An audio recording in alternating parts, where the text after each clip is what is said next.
Hello and welcome to the DrySign Podcast. We take you on an exciting behind-the-scenes journey with the DrySign team and real customers to hear their stories as they give us their expert advice on e-signatures, efficiency, digital transformation and everything in between. So let's dive in. Welcome to episode 3 of the DrySign Podcast.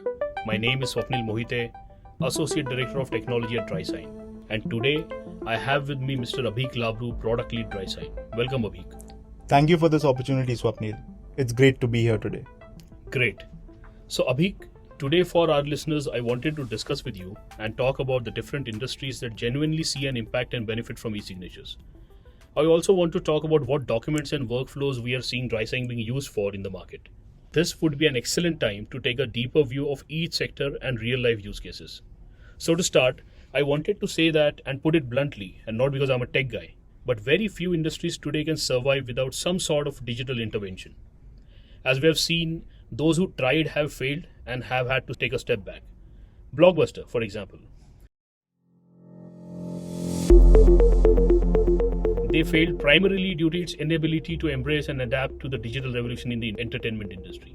While companies like Netflix capitalized on DVD by mail and later online streaming services, Blockbuster clung to its outdated brick and mortar rental model. The rapid rise of digital streaming, videos on demand, and digital downloads rendered Blockbuster's physical stores and late fee-driven business model obsolete. I fully agree with you, Swapnil. The story is not so very different for the electronic signature industry. Today, every company in every industry must maintain documents for a number of reasons. A good example is HR.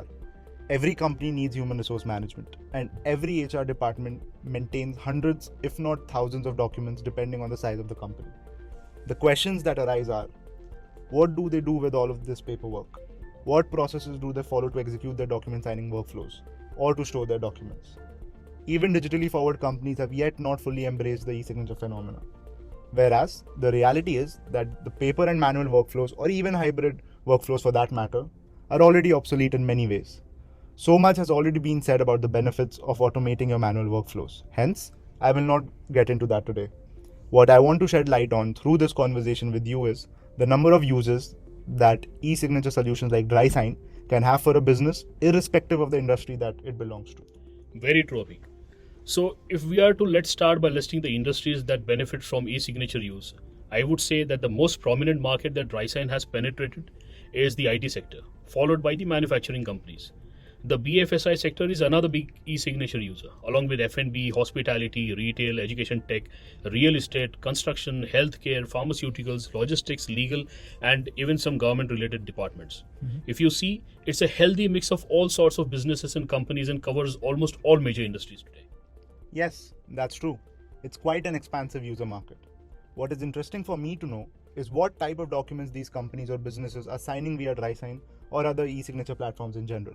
As a product company, it gives us valuable insights into the needs and wants of the market and provides us with data using which we can understand what gaps we can fill for the customers. So it depends, Abhi. In India, the IT Act currently does not apply to any contract for the sale or conveyance of immovable property. In the US, some legal notices, including property transfers and wills, may be excluded from the eSign Act and the UETA.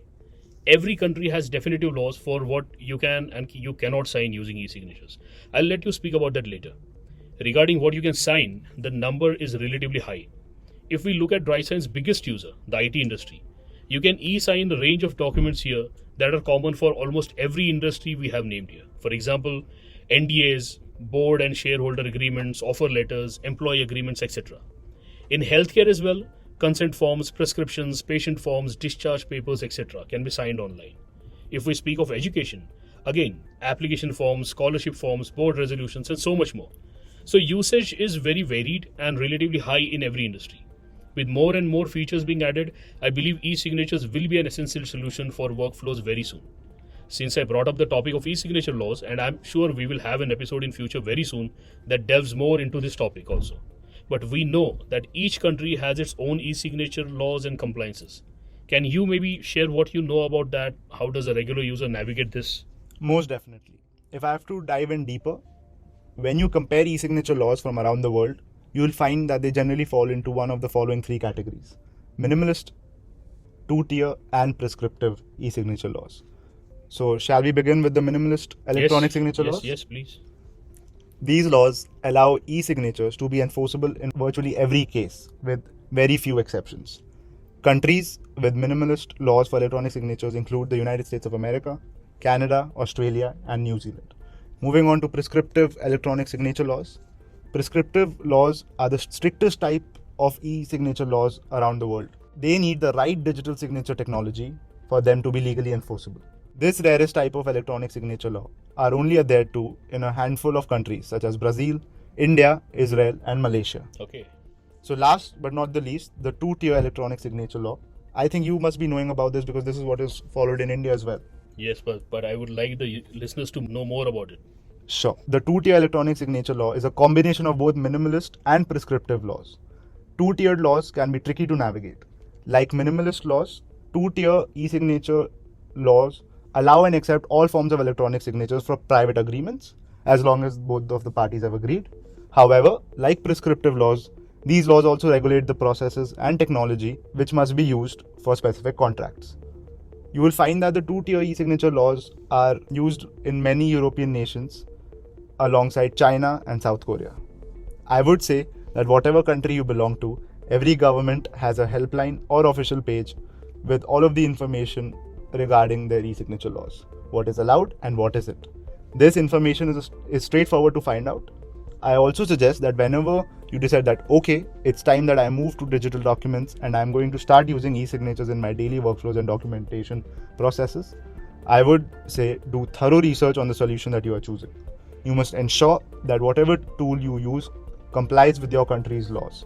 For example, DrySign complies with the eSign and UETA in the US and the IT Act 2000 in India.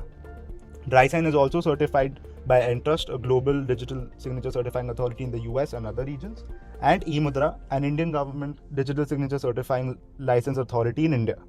So knowing this kind of information helps you to narrow down your preferred e-signature partners. Great. That was quite insightful, Abheek. I wanted our listeners to have some real-life examples of companies and businesses that are using DrySign. Let us talk about a particular client who you think really benefited from DrySign. Certainly. We have a few case studies that we have compiled on our clients. I'm going to talk about two of them today. One from the F&A industry and the other from the manufacturing sector. Our F&A client is a renowned Indian company in the valuation and chartered engineering services industry. With a presence in 25 states and an experience spanning over 30 years, when they came to us, they were facing a major bottleneck in their document processing workflows.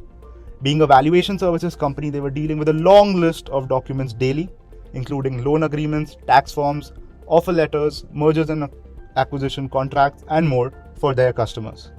Dealing with excessive paperwork was not only proving to be cumbersome and inefficient, but also added to their costs in terms of storage, filing, scanning, and printing. Another thing that our client was looking for, and something that a lot of businesses focus on now, is reducing their carbon footprint. Overall, the client was victim to a process that was outdated, inefficient, unsustainable, and incongruous with today's digital transformation era. Keeping in mind our clients' unique requirements, we deployed DrySign as an end-to-end solution allowing them to sign documents electronically, anywhere, at any time, using any device, with absolutely no need for paper. With DrySign in their arsenal, the client was able to process documents in minutes instead of hours at a fraction of the cost. Besides ease of use and streamlined documentation, the client leveraged DrySign to secure their workflows, mitigate signature fraud, track signing history, and join the ranks of truly sustainable business entities. Many would say that is subjective, but fortunately, we also have numbers to share from this case study. Indeed, we do. We were able to help the company reduce up to 85% in document handling expenses, as well as an 80% reduction in shipping costs. Oh, that's amazing. So before DrySign, a manual document process took them around 5 to 7 business days, and this is quite common in a paper-based workflow. Mm-hmm. As we speak, our clients have reduced their documentation tats from hours to minutes, end to end. And these are impressive numbers. You said there was another client from the manufacturing sector? Yes, the second client that I wanted to mention is a renowned manufacturing company specializing in a wide range of medical equipment for the international market since 2003. Being in the healthcare equipment industry, serving clients promptly and efficiently, and ensuring timely sign-offs and deliveries is a significant concern for this client. The slightest delay due to an error in documentation or sign-off delays in their quality assurance department could have a ripple effect on the overall document workflow for quality control and subsequently for timely deliveries as well. Considering the client's needs for an error-free quality and dispatch document workflow, we provided them with an annual plan for DrySign. With the incorporation of DrySign in their process, our client witnessed higher efficiency, improved turnaround times, and increased productivity. In addition, using DrySign's intuitive dashboard and tracking features, the client was able to track every purchase and order document that needed signing and could process document workflows without any delays. Moving to the DrySign electronic signatures helped the client reduce their TATs for the whole process of quality control and dispatch by a staggering 70%, Swapnil. Great. This is no joke when it comes to the healthcare industry and can mean all of the difference. In terms of cost, we helped the client save over 400,000 rupees on their annual overhead costs on accessories like printers, scanners, logistics, storage, and etc. Wow. This was in 1 year. Exactly, in under a year. It's true. We don't realize how much it costs to work with paper. There are so many associated costs we don't take into account. Absolutely. Well, this has been super informative, and I'm sure everyone looking to venture to try eSignatures will benefit from hearing all the information you gave us today. Abheek, thank you so much for your time. It was a pleasure. Thank you for having me, Swapnil. Thank you to all of you listening. We hope you enjoyed our interaction. We will check in soon with some exciting updates.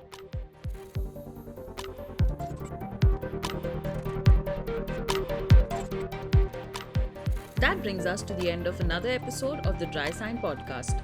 We hope you enjoyed today's discussion. Catch up on previous episodes of the DrySign Podcast on your favorite podcast platforms and be sure to subscribe, like, and share them. If you're ready to take your business to the next level, make sure to visit drysign.exilatech.com and explore the world of fast, secure, and easy to use e-signatures. Until next time.